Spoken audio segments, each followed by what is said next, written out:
അവനെ കുറിച്ച് ഒരുപാട് സ്വപ്നങ്ങളുണ്ട് ഞങ്ങൾക്ക്. സൗകര്യമുള്ള ഏതെങ്കിലും കുടുംബത്തിൽ നിന്ന് അവനൊരു വിവാഹം നടക്കണം. ഇവള് കാരണം അത് നടക്കില്ലെന്നാ തോന്നുന്നേ. ഇവരീ പറയുന്നതിൽ എന്തെങ്കിലും സത്യമുണ്ടോ?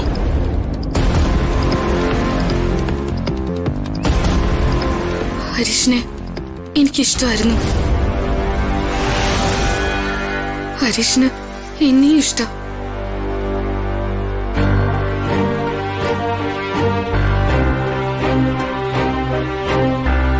പക്ഷേ ഇപ്പൊ ഞാൻ എല്ലാം ഉപേക്ഷിച്ചു. അമ്മ പറഞ്ഞു നമുക്ക് മോഹിക്കാൻ പറ്റിയ ബന്ധമല്ലെന്ന്. അപ്പോഴേ ഞാൻ തീരുമാനിച്ചതാ, ഹരീഷിനോട് പറഞ്ഞതുമാണ്. എന്നിട്ട് ഇന്ന് കണ്ടതോ? ഇന്ന് കണ്ടതും അത് പറയാൻ വേണ്ടി തന്നെയാ. എല്ലാം മറന്നു, എല്ലാം ഉപേക്ഷിച്ച് അവരവരുടെ കാര്യങ്ങൾ നോക്കാൻ ഞാൻ ഹരീഷിനോട് പറഞ്ഞു. രാജുവേട്ടാ, എനിക്ക് ശ്രീയെ ഇഷ്ടമാണ്.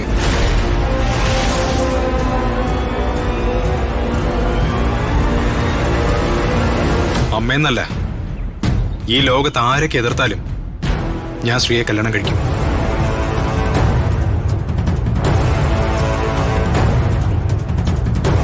ശ്രീയെ മാത്രമേ കല്യാണം കഴിക്കൂ.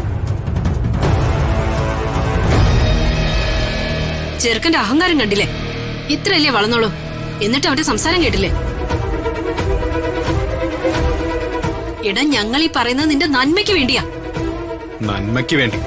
പണം മാത്രമാണ് അമ്മയുടെ നന്മ.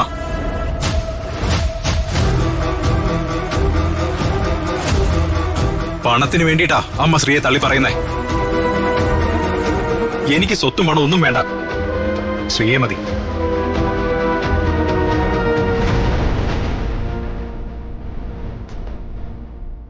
രാജുവേട്ടാ, ഇന്ന് ഇതിൽ ഒരു തീരുമാനം ഉണ്ടാവണം. പണത്തിന് വേണ്ടി ഈ ബന്ധത്തെ തള്ളി പറയുന്ന എന്റെ അമ്മയുടെ വാക്ക് നിങ്ങൾ മുഖവിലക്കെടുക്കരുത്.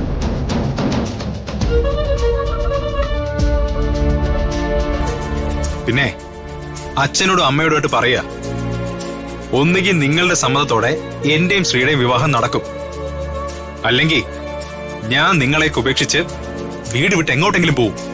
നോക്കിക്കോ.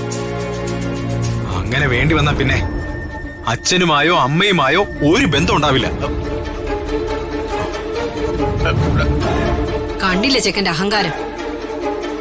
രാധമ്മയ്ക്ക് ഇതിലൊന്നും പറയാനില്ലേ? ഞാൻ എന്ത് പറയാനാ രുക്മിണിയമ്മേ?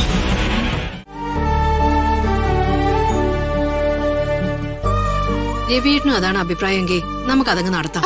അതെ, വരട്ടെ. അത് ഒറ്റയടിക്ക് അങ്ങനെ നടത്തി കളയണ്ട. ഇവനെ ഇപ്പൊ അങ്ങനെ സൂഹിക്കണ്ട. നിന്നെ എടാ, നീ ഒറ്റയ്ക്ക് വല വലിച്ചോണ്ട് പോയാലേ ചിലപ്പോ എന്റെ ചൂണ്ടയില് രാജു കൊത്തൂല. അമ്മേ, അച്ഛ,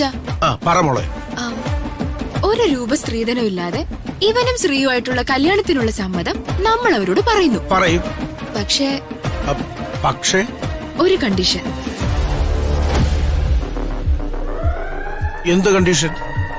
ഹരീഷും ശ്രീയുമായിട്ടുള്ള വിവാഹം നടക്കണമെങ്കിൽ ഈ രമ്യയും രാജുവായിട്ടുള്ള വിവാഹത്തിന് രാജു സമ്മതിക്കണം. എന്റെ പൊന്നു മോളെ, നീ എന്റെ മോള് തന്നെയാണോ? എന്തൊരു കാഞ്ഞ ബുദ്ധിയാ നിനക്ക്. അങ്ങനെ പറയണോ അമ്മേ? രാജു സമ്മതിച്ചില്ലെങ്കിലേ ഇവന്റെ കാര്യം കട്ടപ്പോകയാ. അമ്മേ, അതേടാ, നീ മാത്രമായിട്ട് അങ്ങനെ ഇപ്പൊ സൂഹിക്കണ്ട. നിന്റെ ചെലവിലാണെങ്കിൽ പോലെ എന്റെ കാര്യം കൂടെ നടക്കണ്ടേ?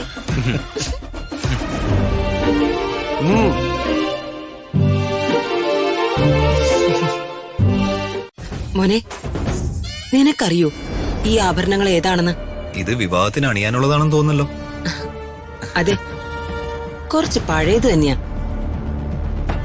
നിന്റെ അമ്മായി പത്മാവതിക്ക് വേണ്ടി പ്രത്യേകം പണി കഴിപ്പിച്ച പത്തരമാറ്റ് തങ്കം. കണ്ടു ഭ്രമിച്ചിട്ടുണ്ട്. പത്മാവതി ഈ വീട്ടിൽ നിന്നും പോകുമ്പോ ആഭരണങ്ങൾ കൊണ്ടുപോകാതിരിക്കാൻ ഞാൻ പ്രത്യേകം ശ്രദ്ധിച്ചിരുന്നു.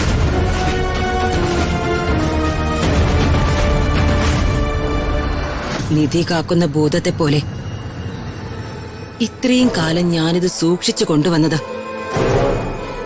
നിന്നിലൂടെ ഇതെനിക്ക് സ്വന്തമാക്കാനാ ദീപകെ. അമ്മ ആഗ്രഹിച്ചതെല്ലാം നടക്കാൻ പോവാ.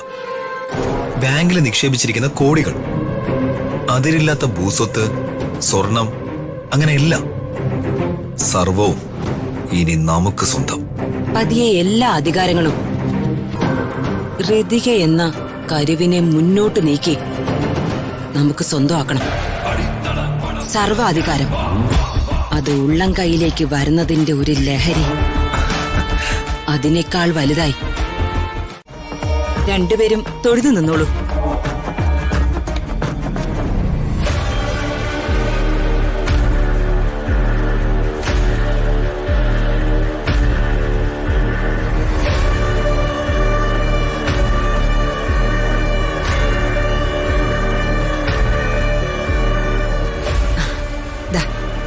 നാളെ ഋതുമോള് ധരിക്കാനുള്ള ആഭരണങ്ങളാ. എന്താ രാജു? വീട്ടില് ചില വിശേഷങ്ങളുണ്ട്.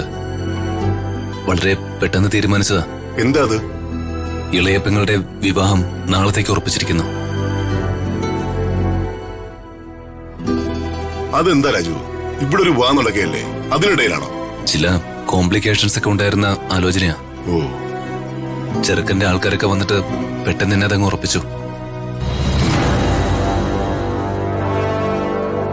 അവര് തന്നെ തീയതി നിശ്ചയിച്ചു. നടക്കട്ടെ, ഒരു ശുഭകാര്യമല്ലേ.